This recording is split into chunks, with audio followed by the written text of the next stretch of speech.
ایک صاحب سے ایک دفعہ کسی نے پوچھا کہ آپ نے کبھی کسی ولی اللہ کو دیکھا ہے؟ انہوں نے جواب دیا، ہاں ابھی 2 دن پہلے ہی لاہور اسٹیشن پر دیکھا ہے۔ ہماری گاڑی جیسے ہی رکی تو کلیوں نے دھاوا بول دیا اور ہر کسی کا سامان اٹھانے اور اٹھا کر بھاگنے لگے، لیکن میں نے ایک کلی کو دیکھا کہ وہ اطمینان سے نماز میں مشغول ہے۔ جب اس نے سلام پھیرا تو میں نے اسے سامان اٹھانے کو کہا۔ اس نے سامان اٹھایا اور میری مطلوبہ جگہ پر پہنچا دیا۔ میں نے اسے 1 روپیہ کرایہ ادا کر دیا۔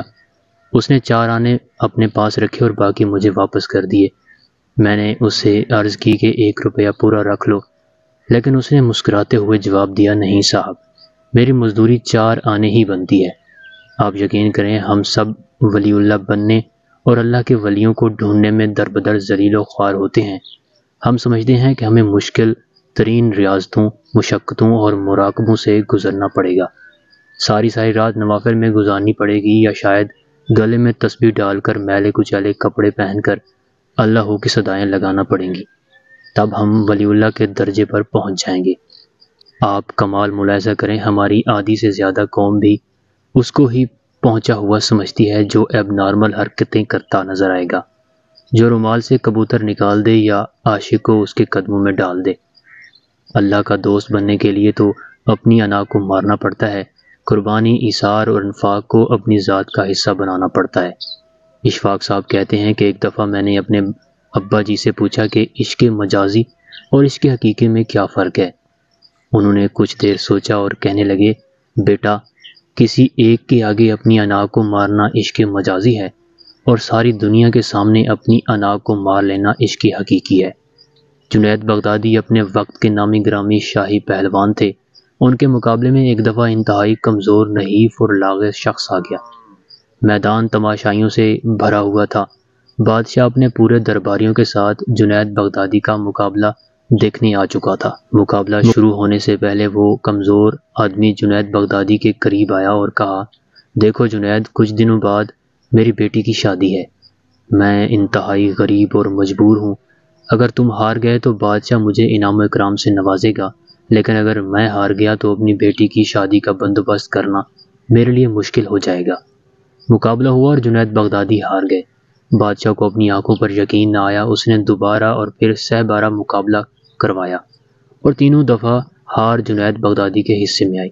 بادشاہ نے سخت غصے میں حکم دیا، جنید کو میدان سے باہر جانے والے دروازے پر بٹھا دیا گیا اور تمام تماشائیوں کو حکم دیا گیا کہ جو جائے گا جنید پر تھوکتا ہوا جائے گا۔ جنید بغدادی کی انا خاک میں مل گئی، لیکن ان کی ولایت کا فیصلہ قیامت تک کے لیے آسمانوں پر سنا دیا گیا۔ ولی تو وہ ہوتا ہے جو لوگوں کی زندگیوں میں آسانیاں پیدا کر دے، جو کسی کو جینے کی امنگ دے دے، چہرے پر خوشیاں بکھیر دے۔ جب کبھی بحث کا موقع آئے تو اپنی دلیل اور حجت روک کر سامنے والے کے دل کو ٹوٹنے سے بچا لے۔ اس سے بڑا ابدال بھلا کون ہوگا؟ رسول خدا صلی اللہ علیہ وآلہ وسلم نے حضرت معاذ بن جبل سے فرمایا، معاذ، تمہیں وہ عمل نہ بتاؤں جو بغیر حساب کتاب کے تمہیں جنت میں داخل کروا دے؟ معاذ نے عرض کیا، ضرور یا رسول اللہ۔ آپ نے فرمایا، معاذ، مشقت والا کام ہے، کرو گے؟ ضرور کروں گا یا رسول اللہ صلی اللہ علیہ وآلہ وسلم، معاذ نے جواب دیا۔ آپ صلی اللہ علیہ وسلم نے پھر فرمایا، معاذ، مشقت کرنے کا کام ہے، کرو گے؟ معاذ نے جواب دیا، کیوں نہیں یا رسول اللہ۔ آپ نے فرمایا، اے معاذ، اپنے دل کو ہر ایک کے لیے شیشے کی طرح صاف اور شفاف رکھنا، بغیر حساب کتاب کے جنت میں داخل ہو جاؤ گے۔ معروف کرخی نے فرمایا، جس کا ظاہر اس کے باطن سے اچھا ہے وہ مکار ہے، اور جس کا باطن اس کے ظاہر سے اچھا ہے وہ ولی ہے۔ ولایت شخصیت نہیں، کردار میں نظر آتی ہے۔ ابراہیم ادم کی خدمت میں ایک شخص حاضر ہوا اور چند دن رہنے کی اجازت مانگی۔ آپ نے دے دی اور کچھ دن ساتھ رہا اور انتہائی مایوس انداز میں واپس جانے لگا۔ ابراہیم ادم رحمۃ اللہ علیہ نے پوچھا، کیا ہوا برخوردار، کیوں آئے تھے اور واپس کیوں جا رہے ہو؟ اس نے کہا، حضرت آپ کا بڑا چرچا سنا تھا، اس لیے آیا تھا کہ دیکھوں آپ کے پاس کون سی کشف و کرامات ہیں۔ اتنا بول کر وہ نوجوان خاموش ہو گیا۔ ابراہیم بن ادم رحمۃ اللہ علیہ نے پوچھا، پھر کیا دیکھا؟ کہنے لگا، میں تو سخت مایوس ہو گیا، میں نے تو کوئی کشف اور کرامات و وقوع پذیر ہوتے نہیں دیکھی۔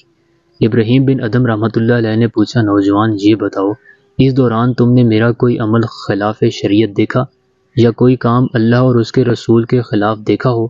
اس نے فوراً جواب دیا، نہیں، ایسا تو واقعی کچھ نہیں دیکھا۔ ابراہیم بن ادم مسکرائے، اس کے کندھے پر ہاتھ رکھا اور بولے، بیٹے، میرے پاس اس سے بڑا کشف اور اس سے بڑی کرامت کوئی اور نہیں ہے۔ جو شخص فرائض کی پابندی کرتا ہو، کبائر سے اجتناب کرتا ہو، لوگوں کی زندگیوں میں آسانیاں پیدا کرتا ہو، آپ مان لیں کہ اس سے بڑا ولی کوئی نہیں ہو سکتا۔ اللہ کے ولی کی سب سے بڑی نشانی یہ ہے کہ وہ صاحب حال ہوتا ہے، نہ ماضی پر افسوس کرتا ہے اور نہ مستقبل سے خوفزدہ ہوتا ہے، اپنے حال پر خوش اور شکر گزار رہتا ہے۔ جو اپنے سارے غموں کو ایک غم یعنی آخرت کا غم بنا کر دنیا کے غموں سے آزاد ہو جائے، وہی وقت کا ولی ہے۔